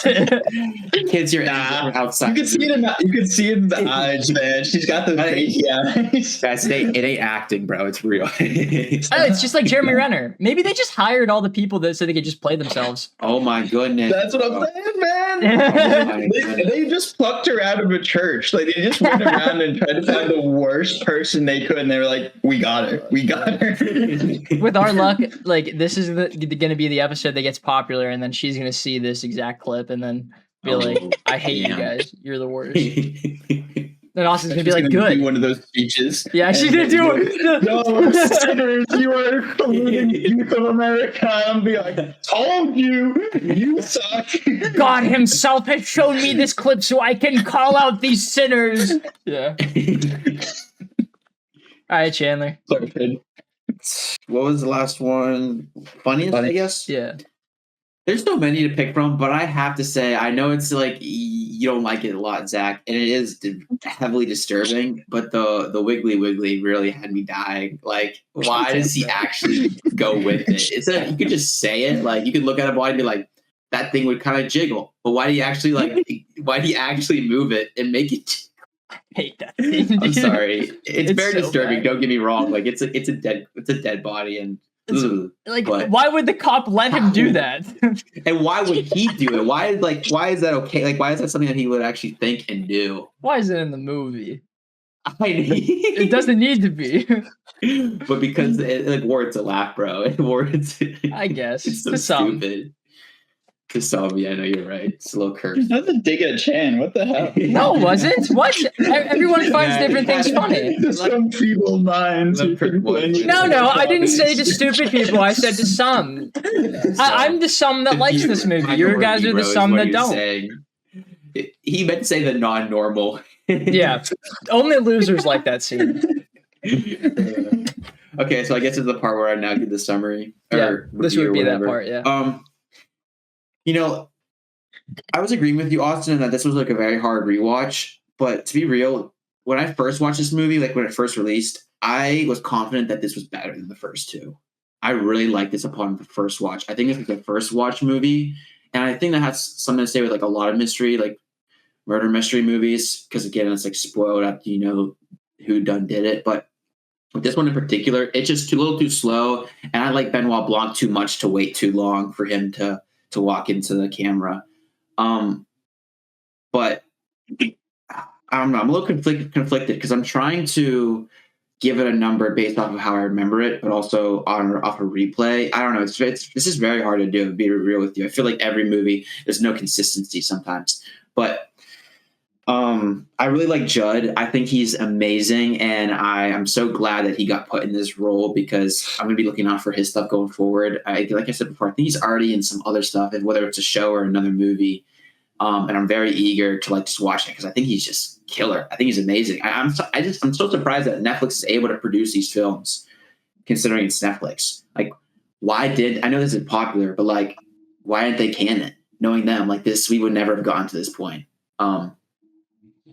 But I'm thankful that they didn't do that. What else? I will say I don't like I said, the delivery of Benoit Blanc leaves a little to be, asked for or desired.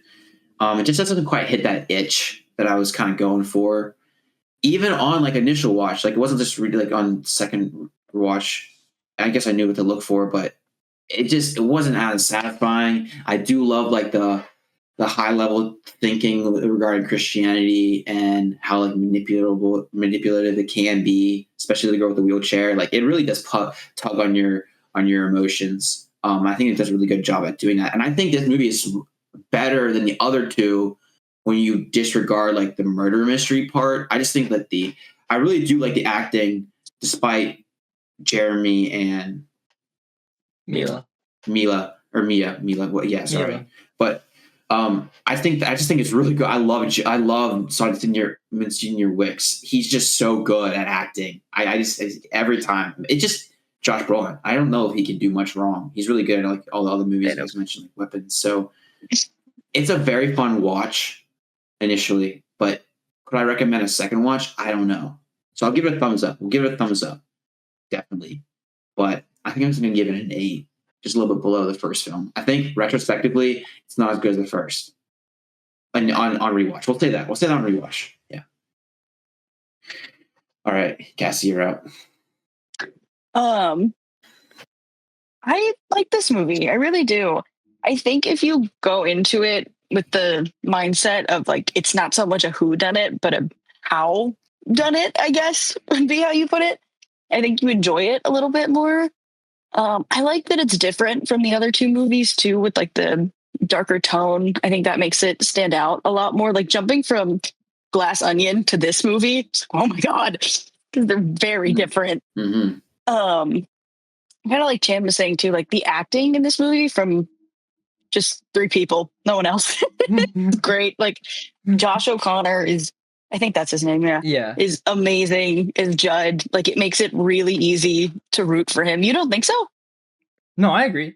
You shook your head. Okay. Oh yeah. It's usually like, sorry, I stole that. But whenever I worked at ADP, my boss, like anytime he liked something, he always went, and I kind of took that from him a little bit. I'm sorry.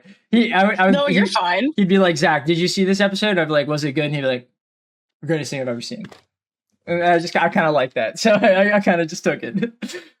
Gotcha.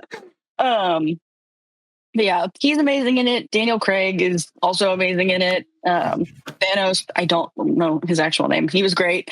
But like, other than like those big 3, I feel like we were saying earlier, the rest of the cast kind of goes underutilized, and I don't know. I feel like some of those characters did not need to be there at all, but that's like my only big complaint for the movie. And I think too, what you guys were saying, like on a rewatch, it's not as fun because there's not a lot to like pick apart. It's like, oh, I missed this the first time. Like it's very straightforward. Like the mystery in this one definitely is not as strong as the other two, but I don't know. I think the story being more like not emotional, but like more grounded kind of makes up for it. Not enough to give it a better score, but I don't know. It's still enjoyable.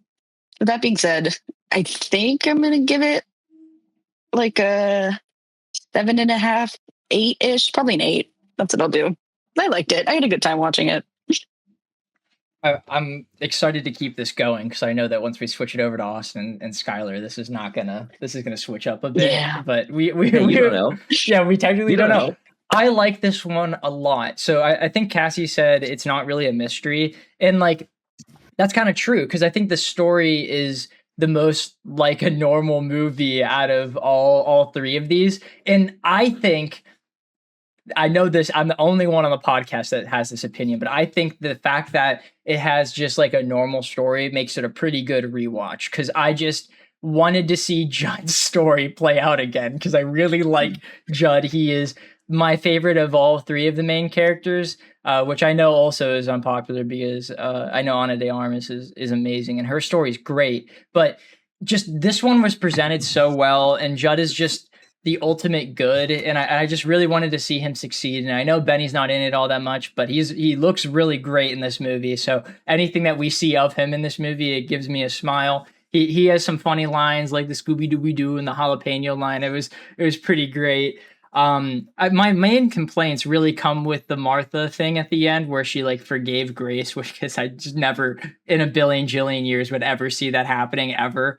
And really just Mila Kunis and Jeremy Renner being in the movie and being bad actors, that brings down the movie so much for me. And then maybe another thing, you could shave off like 10 minutes of the movie just to make it a bit quicker. But I didn't really like feel the length of it. Maybe it was because I was at work and the other stuff I'd be doing is not as enjoyable as watching the movie. But I don't know. I like this movie a hell of a lot. I think I'm going to just settle on an 8. So I don't think it's as well built as the first movie, but I do think it's better built than the second movie. I still think the second movie is my favorite because it's funny.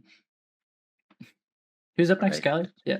Yeah, Austin. Apparently, it's our time. Yeah, so I guess I'll get us going here. This is my first watch in the movie, and I thought it was boring. I didn't really like it at any point. Father Judd is kind of the only character I remotely cared for in the entire thing. I really didn't even have a lot to say. Like, one of my notes was literally, I'm writing this in the middle of the movie. I'm so uninterested in legit every single character and the story. In the middle of the movie, and then I checked what time it was in that movie, because I was like, okay, I'm probably like halfway, and I was 28 minutes in, and I was like, oh, haven't gone to Benoit Blanc yet, bro. Yeah, that was rough. And I don't know if this is a hot take. I didn't really like his long hair. I liked it kind of as it was before. But it wasn't the biggest deal. But while I'm just saying things I didn't like, it was a little off-putting at first, because I don't know the passage of time between, but it's very hard for me to believe he went from the hair before to the hair to that in like a decent span of time. But again, that's such like a minor detail, and I did like that one scene at the very, very end. Yeah, some of the acting in here really killed it for me. Jeremy Renner was horrible. Mila Kunis had some of the worst line delivery ever. She'd be like, "Blanc, where is Judd?" Like, and like supposed to be a serious scene. And I'm like, dude, this is horrible. And I'm not gonna say that. I didn't mind her as an actor before I found out everything she's done. So like, it was really, really disappointing. It felt like a lot of the points in this movie just weren't really needed. Like, the police were, again, as Zach said earlier, were only there to add pressure and make it like they have to figure it out. And it was so like artificial feeling, because like we didn't see the police do really anything the entire time aside from just go. And it's like check their watch to be like, okay, if you don't get him here soon, we're taking him to jail. If you don't do it here soon, he's our murderer. He's the guy. And I watched this one with Lily, and the movie ended, and she went, "Wow, that sucks." And I was like, "Yeah, it kind of did." I was really not a fan. I'm gonna go with, I don't recommend this. I think if you're gonna watch the Knives Out movies, I think you watch the first one and you stop, and that's it. Just pretend it's a one-off movie. I think it's the best, because I think they progressively get worse. I think it's literally 1, 2, and 3 is like how I would rate them. Well, I'm really going to skew us here. I gave this movie a 4. I didn't like it at all. I do not see myself rewatching this. I don't think I would show it to anybody either. It was like so painfully average that I never want to see it again. It's not bad enough to where I think it's funny how bad it is. It's not good enough to where I think it's good. It dies in the middle, and I think it's still slightly worse than average.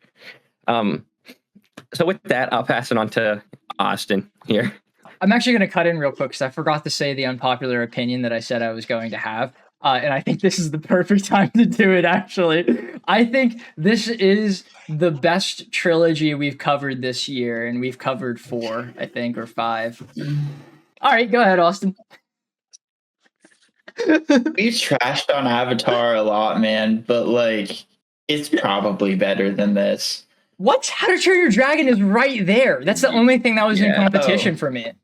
Oh my god, I forgot about that. How dare you? How dare you, sir, say this is better than that? What are you talking about? Yeah, Jesus, man. Like big time on that. I think they fall off more than these do. I think all of these are about the same quality to me. I went from like 9 to 6 to 4. Hey, dude, that's your opinion. I think all of these are about the same quality. It's better than Star Wars by far. Oh, easily. Yeah, it's way better than Star Wars. Yeah, I'd say it's better than Avatar. It's easily better than Avatar too. Yeah. The first two had a dragon, fantastic. Bro. The third one is the only one that's a little bit like questionable. I think there's problems with the second one too. The first one's the only one that's like perfect, but I genuinely think all of these are about the same quality to me, and pretty good quality. Is it a hot take to say How to Train Your Dragon 1 beats all 3 of these films? I do agree with that, yeah. Not but at all. I'm looking at them as a trilogy. Ah, seriously. Yeah. All right, go ahead, Austin. I guess I'll get into it. I wish I was as negative as you, Sky. I feel like I'm going to be a bit of a disappointment here. But I think I'm in a similar boat to Chan where, like, it's just so drastically different on a rewatch because I actually really enjoyed this one on the first time I was going through it. I think this is completely opposite what Cassie was saying, but I think this is the most normal mystery out of all of the 3 movies, like as how it's structured, and when they reveal who actually died and trying to figure out who it was, like it felt like the most like a normal mystery to me in comparison to the other 2 movies, which were very much like an offbeat mystery thriller type of thing. But I liked the first watch when I saw it because I liked the philosophical parts. I liked Judd's perspective of Christianity and how it's contradicted by Wix and all of the other people there. And I liked seeing his internal conflict because I disagree with you, Zach. I don't think he's like the ultimate good. I think he is good, but he is the most human out of all of them. He's shown to be very flawed throughout the movie. He's resorted to violence multiple times. He's killed someone, but he needs to believe that there is forgiveness, and he truly does make an effort to apply that to other people as well, because it's how he wants to be treated. So he's going to kind of spread that to everyone else and spread the positivity that was given to him. And I really liked that, and I liked his character. And I'll go one more thing I liked it because I liked how they showed the radicalization process and how you can kind of be enveloped into this cause that gives you hope and kind of throw everything else you believe to the side whenever you need it that much. And that's shown both in Judd's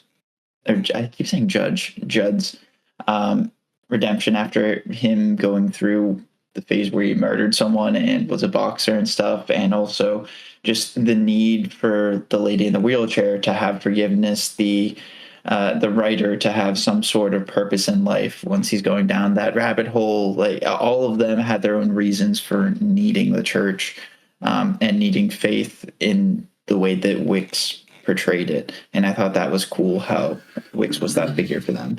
But Jesus, this sucked on a rewatch, man. Like, I don't think it had the depth to warrant the runtime. I don't think Judd's perspective was that complicated.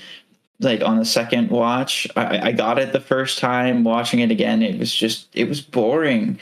And once you know who did this movie, it just has the same fault as most other mysteries, where it's just not... I don't think there was enough little Easter eggs, and I'm pretty sure we said this the first time we watched it, Zach, but no one could have figured out exactly how it was done. You couldn't the last one either. Well, yeah, but that you couldn't the last one because the details weren't presented until the last quarter of the movie. It was a trick twin halfway through. There's no way someone could have guessed that.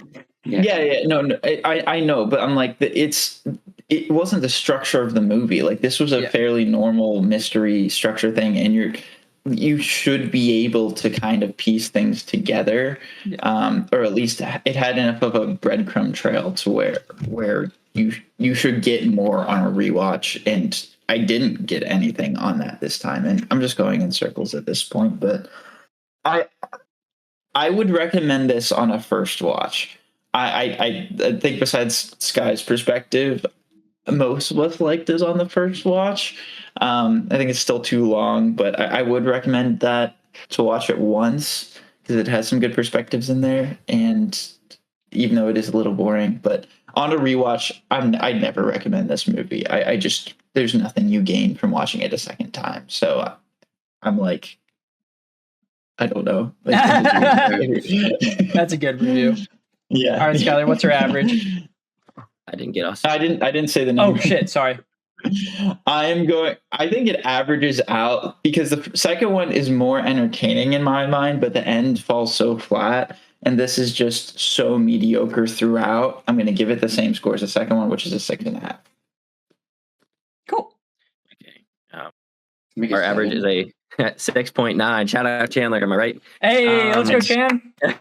Are we? So obviously, all right. I don't get that joke either, but I thought it was funny. Me neither. I don't need that. I just said it. Chandler's the first person like that. Hey. All right. Well, actually, you know what? Shout out to Chandler, literally, because Chandler, we're cutting the what we watching segment because we're getting too close on time, so we're only gonna do your John today. Do you want to? Oh, I get to finish. Okay. Yeah, you get to finish the podcast out. Let's hear it. All right. So, are you gonna pull up the photo? Like, how are you just gonna pull it? Like, or you send it to everyone, and I'm going to edit it in. So, I said, Chandler, I want you to do a new segment. Give me meme of the week, and I'm just gonna put it in the group chat here. This was 3 weeks ago. Specifically, or do you have it on hand on file? I on my phone. Yes. Give me a second. Actually, I had it real quick. Oh, you do? Okay, cool. He's uploading. I'm just gonna put it in the group chat. Yeah, but. I told Chandler 4 weeks ago for the audience here to get a meme of the week, and Chandler pulled up with this one, and I like it. It verges on and if it's a meme or not, but Chandler wanted to talk about it, so it's questionable by far because I don't think he is a meme himself, but I think he represents a meme essentially. So. By association, he becomes a meme, and I do. I mean, the way he dresses, bro, I just can't see him I can't take this dude seriously. So what you're seeing on the screen is Afro Man. He was kind of relevant a couple weeks ago, because like he was in court or something. But it actually predates that for a couple years. I remember watching like a Moist Critical video about him and totally forgot about the guy. But so yeah, he's very popular for like songs like Colt 45 and a lot of other goofy songs. But his house was raided once. I think it was because like he was assumed to have narcotics or like trafficking people. I could not tell you. By any means, I'm not no defamation here. I'm not accusing.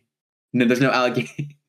Just finish the story. No one's thinking badly of you, bro. I just remember I said like the whole child trafficking. That might not have been part of it. So I'm not saying he's a child. I don't think it was for the record. No, that makes it funny. The cops broke into his house for no reason, basically. The cops broke into his house, and he had like video surveillance of it all. So there's this one dude that he calls Pound Cake because he's a little heftier, and the dude just kept eyeing this cake that he had like in a glass vase. He just kept giving like a triple, quadruple look. Didn't he eat it? I can't remember. He might. I'm pretty sure he did. Easily could have. Okay, I don't think he ate it. There's a clip of someone eating something in one of the music videos he made of them, and I thought that was so funny. They opened the fridge for sure. There's definitely who knows what they could have taken in there. I know that they did take money, and upon return, didn't give all of it back. Yeah. So they like kind of stole money. But what's funny about it is because. So it was all unjust, regardless. Like they didn't find anything. I'm not sure if there was a warrant. I really don't know like the details behind it. But regardless, they didn't find whatever he was accused of having. So it was kind of a nothing burger, complete waste of time. for them, but not for Afro Man. He like using the videos, and just because of his character made tons of like diss track videos, if you will, like just songs about each police officer individually. And one of them was like Lemon Pound Cake. He calls the one dude like Pound Cake Man or something like that. It's really funny. They're very raunchy, and they're out there by far. And he was on court a couple weeks ago. He's in trial finally 2 years. You know how the system goes. It's very slow. And he was getting free marketing because the people would go on stage, like on trial, like on testimony, whatever it is, and they would play the songs start to finish. Well, at least for the lady. You missed a very important part of it. He wasn't suing. They were suing him. Sorry, you're right. Yes. Yeah. That's a whole, for defamation. Yeah, defamation, because he made these diss track videos and like humiliated them publicly. Yeah. They were like ashamed, and they felt defamed, and they felt that they deserved that money, which they actually stole from him initially. Yeah. Like they stole money and didn't give it all back, and they feel like they're still owed money. Completely, like you knew it was not going to be a slam dunk. 2 years ago, like 2 years ago, whenever this was publicized, it knew it was going to be like a bad for the cops, and by far it really was. I can't believe they stuck through it for this long. But anywho, yeah, they're in court and they're playing the song in front of this lady, and it's just it's horrible. It is. I can't imagine why she thought it was a good idea, but she's just getting ridiculed live, and she's like trying to cry, and it's all so fake, and it's just free marketing though. Like I wouldn't, if I was there, I'd be dying laughing the whole time. I don't know how Afro Man wasn't dying the whole time. I knew he blew up after it, even more so than however popular he was. He made another song where he went down the line just listing their names essentially while he walked. Like that's the picture that you got. That's what the image is from. Yeah. It's so good. And it's just whole attire. He's just he represents memes. These guys, he's made memes out of these people, and the way he dresses, it's a stretch. I can't guarantee every week will be just as crazy as out there like this one is, but I was out. My task was to find something that made me laugh, and this made me laugh like over a month ago, and it still kind of does. I got another one for you related to. Did you see the clip of the cop that they played the song for the cop, and in the song it's Afro Man said, "I had sex with your wife." And they said, the guy said, well, this is fake, right? And he goes, I don't know. And he goes, Afro Man didn't, do you think Afro Man had sex with your wife? And he goes, how would I know that? She could have. And I'm like, what? What kind of defense is that? You are hurting your point and getting also mad at your wife for this. What the hell? Yeah, bro. Oh my, it's just such a bad look. None of it makes sense at all. I can't imagine what their lawyers were thinking. Like, how are they going to defend? How are they going to make this work? How are they? They're not beating the cop equals high school dropout allegations, bro. Like these people are not helping that at all. Hate to see it. I can't believe I forgot about that funny scine. Yeah, that was so good, bro. Like how you would know that, dude? You know that. Yeah, of course you would know. I can't imagine what he said. It was like if that's how he approached that on trial. Do you think behind the scenes he's like, honey, did you really didn't do this, right? The video implies it. Did you do it? What if she did? Like, what if she did, and that was his like middle ground between not lying on stand? Yeah. He's also afraid to admit that. Yeah, my wife did that. That'd be a better situation if that happened, because then he lost the court trial, had to owe Afro Man money, and then also admitted it too publicly, all at the same time. Man, hate to see it. Oh, this is horrible. Yeah, I can't imagine what they're up to now. They're probably trying to reappeal it, knowing them. Dude, they're so stupid. They don't know what a reappeal is. Finish. The lawyers are trying to not mention that because they know it's not worth it. Yeah. Okay, how do I want to wrap this up? Okay. In conclusion, I also thought that he was just being very honest, raw, and genuine during like his time on stage. Like he was saying stuff like he's both the victim, or no, they're both the victim and the predator. Like they preyed on his house, but now they're like the victim in this situation. I feel like I haven't heard anyone speak such hard facts online, especially because I feel like nowadays, especially with like the news and stuff, and just whatever you hear out there is just all fake. Or like a lot of things are fake or just blown out of proportion, and it just felt real and raw coming from him, and it just felt so like satisfying knowing that they like lost that whole battle, and the fact that like He's fucking wearing a red, white, and blue suit. Like, where do you get that? Yeah. Where do you get that? That's awesome. Can I dress up as that for Halloween, bro? That thing looks sick. Okay, that's it. That's it. Well, I hope everyone liked this first segment of Meme of the Week. Stay tuned for next week, hopefully. I was supposed to have this whole system rigged up where I was gonna be like, it was gonna be like this soundbite where it's like Meme of the Week.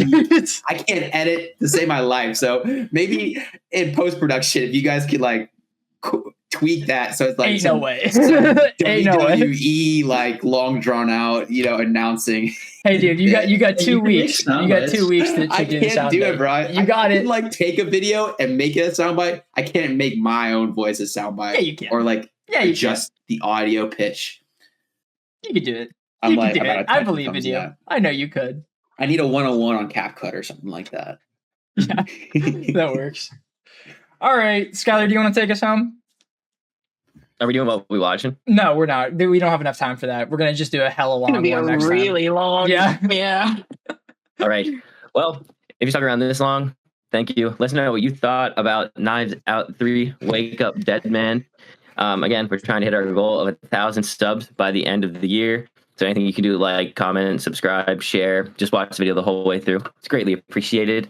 And next week, are we starting Cloudy? Yeah, Is we're that doing Cloudy with a Chance of Meatballs. Yeah. Wait, what? Cassie, Oh, what? my Lego movies. Oh, Lego movie, right? Yeah. I forgot about Yeah. that. Yeah. Wait, did we say we were switching? Wait, were we gonna put that after Cloudy, or were we were gonna switch out Cloudy for that? Did the guy do both of them? Am I mistaken? What? Did Yeah, he the did. Like, director- they did do both of them. You know what? Fuck it. Lego movie 1, 2, and then Batman movie. The Ninjago movie doesn't exist. We'll do Lego movie 1 next week. Ah, dude, that's awesome. That makes me happy. Go. We'll do Wow. Austin. Don't be sad. We'll do Cloudy afterwards. Well, Oh no, I was saying that to the Ninjago movie. I thought that movie was funny. That movie's It's a great bad movie. too. Ninjago movie's fun. okay, we can do all 4. We have enough space before I was Spider-Man. joking. No, we don't actually have to do that. Well, we- Maybe- The Lego Maybe we do like a movies. 2 for. We fit 2 in 1. Yeah, I don't know. I feel like I have a lot to I don't say know. about all of these movies. I don't think I can Lego do movie that. 2 you do? Yeah, because I don't like it. Okay. I don't think I ever watched the second one. What if we switch out the second Lego movie for the Ninjago one? But like we need, when are we ever gonna talk about the Lego Movie 2 again? You know? Is it like But- We don't have to. But Lloyd. No. we can just do all 4. Let's just do all 4. There's nothing wrong with doing all 4. Okay. Lloyd, yeah. Calm down, Oh, I Lloyd. named you LLOYD. Sorry.